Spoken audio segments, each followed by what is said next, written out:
There were moments in a man's life when the world simply stopped. For Silas Boon, that moment came on a dry Wyoming morning when a dust-covered rider handed him a letter, one written in a handwriting Silas had not seen in years. Jeremiah Walsh. His oldest friend. Silas stood in the doorway of his lonely ranch house, the wind pulling at his shirt, the sun burning down on the empty prairie. He broke the seal with stiff fingers. The message inside changed the course of his life. Jeremiah had sent him a bride, not a stranger from back east. Not some desperate girl looking for a home, but a young woman named Clara May Henderson, 23, educated, quiet, and in need of safety. If Silas agreed, she would arrive on the 15th. Silas lowered the letter and stared at the horizon for a long time. He was 35 years old, with scars from the Comanche Wars, memories from bounty hunting, and a ranch barely held together after his mother's death. He had long believed his chance at companionship was gone, but the truth was simple. He was tired of the silence, tired of the empty house, tired of trying to live with ghosts. 5 days later, Clara arrived. The stagecoach stopped at Willow Creek Station, and Clara stepped out holding a carpet bag that contained everything she owned. She was pale, beautiful in a quiet way, with blue eyes that held too many memories for someone her age. She moved carefully, almost like she expected the world to punish her for breathing too loudly. "You Clara May Henderson?" Silas asked, his voice rough as gravel. She turned toward him, lifted her chin, and whispered, "Yes." Silas hadn't expected the jolt he felt looking at her. She seemed fragile, but something about her eyes told him she had survived things that would have broken others. He took her bag gently, helped her up onto the wagon, and kept his hands to himself after that. He didn't want to scare her. The ride back to the ranch was quiet. Clara sat straight as a board, hands folded tight in her lap. Silas tried not to stare, but he noticed everything. How she flinched at loud noises, how she held her breath when he shifted beside her, how she kept her feet tucked close like she was used to keeping out of someone's way. "Jeremiah said you needed a fresh start," Silas finally said. "Yes." Quick, sharp, like she wished she could take the word back. He didn't ask anything more. When they reached the ranch, Clara studied the house with careful eyes. It wasn't grand, but it was honest. Sturdy logs, a stone chimney, fields stretching in every direction. She noticed the weeds in the garden, the laundry left out too long, a broken shutter. She didn't say anything, but Silas saw the way her jaw tightened. "My mother passed 2 months ago," he said quietly. "I'm sorry," Clara replied, and he could tell she meant it. Inside, Silas showed her the rooms. "You can take my mother's room, I'll use the back one." "That isn't necessary." "It is," he said firmly but gently. "You'll want privacy." Clara nodded, but when Silas left her alone, she sank onto the bed, trembling, not from fear of him, but from fear of what she owed, what he might expect, what marriage had meant in her past. That evening she cooked supper, beans with salt pork and onions, and Silas was so surprised by the smell he didn't hide it. "This is fine cooking," he said after the first spoonful. The warmth in his voice nearly made Clara cry. They ate in silence, careful silence. A silence that held questions neither felt brave enough to ask. Later that night, Clara watched Silas step out into the cold darkness carrying a blanket. Through the window, she saw him walk toward the barn. He wasn't sleeping in the house. He was giving her space. He was giving her safety. Her throat tightened painfully. She changed into her nightgown with shaky hands and lay in the big bed alone. The house groaned around her, the wind rattled the old shutter, and the emptiness pressed in like a weight. But she wasn't afraid. Not of him. Not here. Outside, a light glowed in the barn.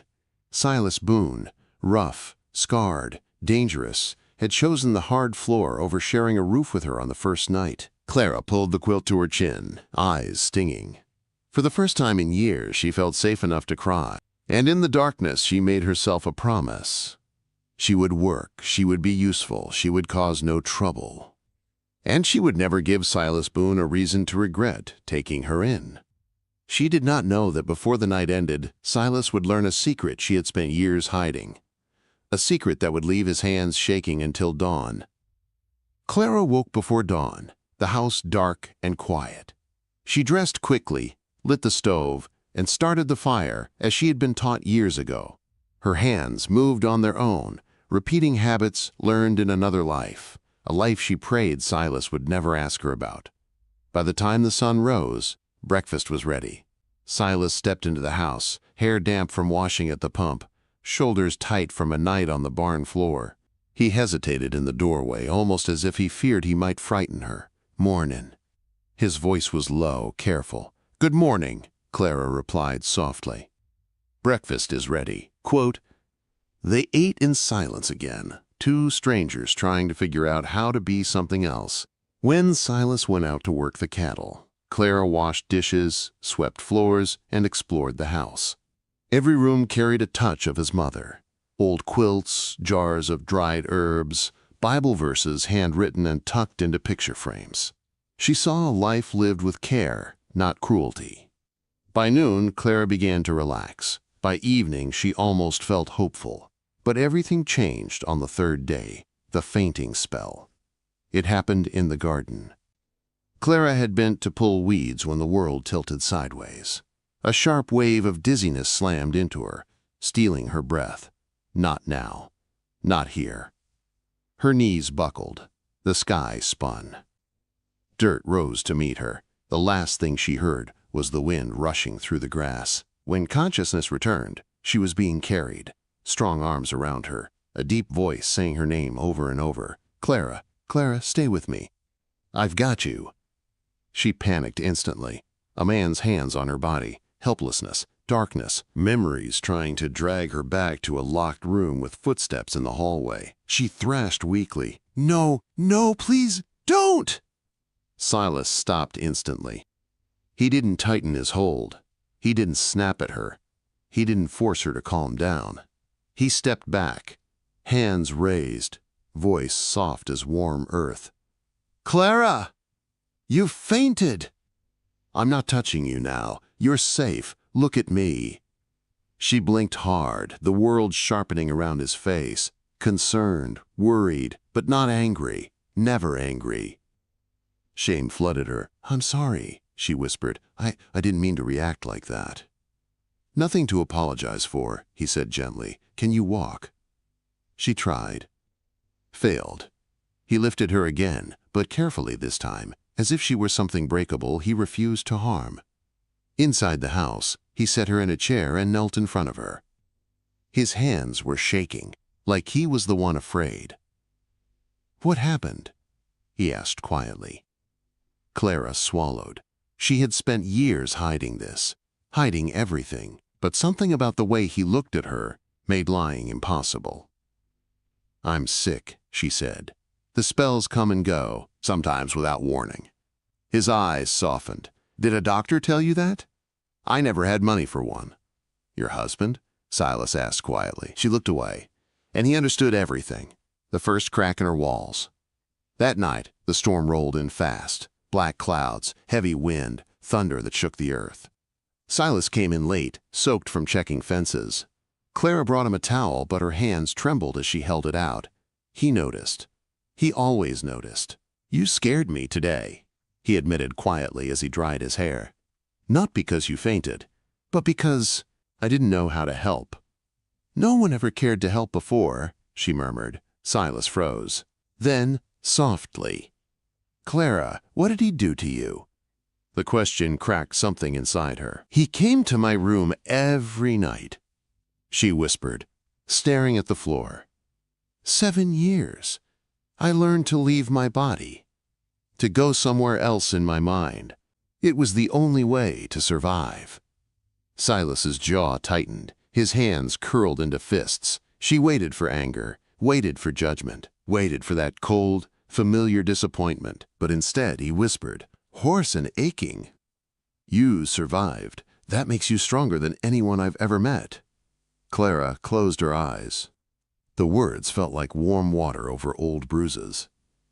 "Clara," he continued softly. "I will never touch you without your permission, and I will never take what isn't freely given." She opened her eyes. Silas Boon, tall, scarred, hardened by war, looked like he was the one breaking. "Why are your hands shaking?" She whispered. "Because," he said quietly, "when you flinched away, I realized how much you've been hurt and how much I want to protect you from ever feeling that again." Her breath caught. No man had ever trembled for her. No man had ever cared that much. Outside, wind slammed against the walls.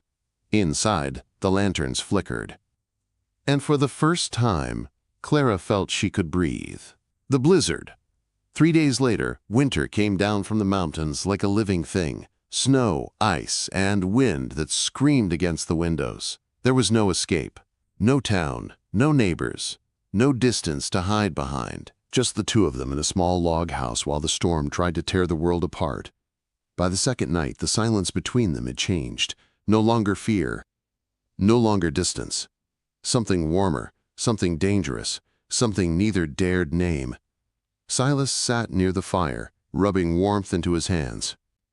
Clara mended socks, pretending she wasn't watching him. Finally, he spoke. "My mother used to say, a house needs laughter to be a home. Been a long time since I heard any." Clara's throat tightened, and then, very quietly, "Clara, will you tell me something good? Something from before?" She hesitated, but then she told him about her mother teaching her to read in secret, about stolen moments with books hidden under quilts. Silas listened like every word mattered. Then he told her about the stray dog he found when he was a boy, the only creature he'd ever cried with when his father died. They talked for hours, trading memories, trading pieces of themselves, until the fire burned low and neither could pretend anymore. Clara shivered and whispered, "It's so cold in the bedroom. I don't want to be alone tonight. Not for that, just warmth, just company." Silas froze, then nodded. They lay in his narrow bed, fully clothed, not touching at first. But the storm raged, and fear slowly melted. In the middle of the night, Clara whispered, "When you carried me and I panicked, I wasn't afraid of you. I was afraid of memory." Silas's voice shook as he replied, "I'll spend the rest of my life giving you new ones." She reached for his hand in the dark. He held it like he was holding something holy. Two broken souls wrapped in blankets, while the blizzard tried to tear the world down. They talked until dawn, their hands never parting, and neither knew it yet. But that night would change everything. The blizzard passed, but something inside the house had changed forever. Clara woke that morning warm, warmer than she had ever felt in her life. Silas's arm was around her waist, her back resting against his chest. For a breathless moment she lay still, waiting for panic to strike. It didn't. Instead, she felt safe, protected, held. She closed her eyes, letting herself feel it, really feel it, for the first time. When Silas stirred awake and tried to pull his arm back, embarrassed, she caught his hand quickly. "Don't," she whispered. "Please, just a little longer." He relaxed instantly, and that was the moment Clara knew she had found her home. The day everything shifted. The days that followed were peaceful in a new way. Silas still worked the land. Clara still kept the home. But their silences were no longer empty. Sometimes she caught him watching her with something soft in his eyes. Sometimes he reached for her hand without thinking. Sometimes she found herself smiling for no reason at all. Weeks passed. Then everything changed one quiet spring morning when Silas found Clara pale and dizzy again. Only this time, it wasn't fainting. Not sickness. It was something else entirely. Life, a new one, inside her. She broke the news to him softly in their bedroom, his hands still shaking from fear he might lose her again. "Silas," she whispered, taking his large hand and guiding it to her stomach, "we're going to have a baby." His breath left him in a rush. He stared at her, at his hand, at the space beneath her heart where something new was growing. Then his face crumpled. "A baby?" His voice cracked. "Our baby?" Quote. "Yes," Clara whispered. Silas pulled her into his arms carefully, like she was more precious than anything he had ever held. He pressed his forehead to hers and laughed, shaky, breathless, unbelieving. I never thought. He swallowed hard. I never thought a man like me could deserve something this good. Clara cupped his face with both hands. You deserve every good thing, Silas Boon. And for the first time since he'd left the battlefield years ago, Silas believed it. The threat returns. But happiness in the West never lasted long. One night, the ranch dog barked, a strange warning bark Clara had never heard before. Silas rose from the bed instantly, grabbing his rifle. Clara followed him to the window. Horses. Riders. Coming fast. Her heart stopped. Samuel Morrison, the cousin of her dead husband, the man who had once tried to claim her after Edgar died, the man who believed she was his by right. And he wasn't alone. Silas didn't hesitate. Stay behind me, he said, stepping onto the porch. But Clara stepped beside him. Not behind. Never again. Morrison sneered the moment he saw her. Clara, he drawled, you think marrying this killer makes you safe? You signed a debt. You belong to me. Silas cocked his rifle. That's enough. Morrison laughed, drunk on anger. You really think she told you the truth about her past? About what she did? That woman was paid for. The rifle cracked. A bullet sliced past Morrison's ear, knocking his hat clean off. I'll warn you once, Silas said, voice steady with danger. Say her name again, and I'll bury you where you stand. The standoff shattered into gunfire. Men rushed forward. Silas dragged Clara inside. Bullets shattered windows. Jack fired from the barn. Clara grabbed the shotgun and returned fire, her belly tight with fear not for herself, but for the man she loved. Then she saw it. Morrison outside, aiming directly at Silas's back. Clara didn't think, didn't breathe. She stepped into the doorway, into the bullet's path. The shot hit her shoulder with a burning shock that nearly knocked her off her feet. Silas roared her name, fired twice, and Morrison fell into the dirt.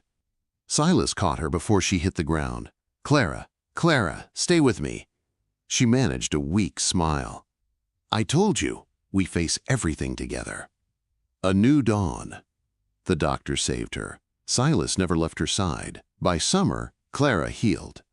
By autumn, her belly grew round with life. And on a warm September evening, just as the sun painted the Wyoming sky gold and red, Clara brought their son into the world. Red-faced. Healthy. Loud. Silas cried the first time he held him, cried again when Clara whispered the baby's name. James Thomas Boon, their son, their future. Their proof that broken people could build something whole, a future worth fighting for. Later that night, when the house was quiet and their newborn slept against her chest, Silas sat beside her on the bed and brushed a tear from her cheek. What are you thinking, Clara? He whispered. She leaned into him, heart full. That I never knew life could be this good, she said. Not after everything. Silas kissed her forehead gently. Then we'll spend every day making it better.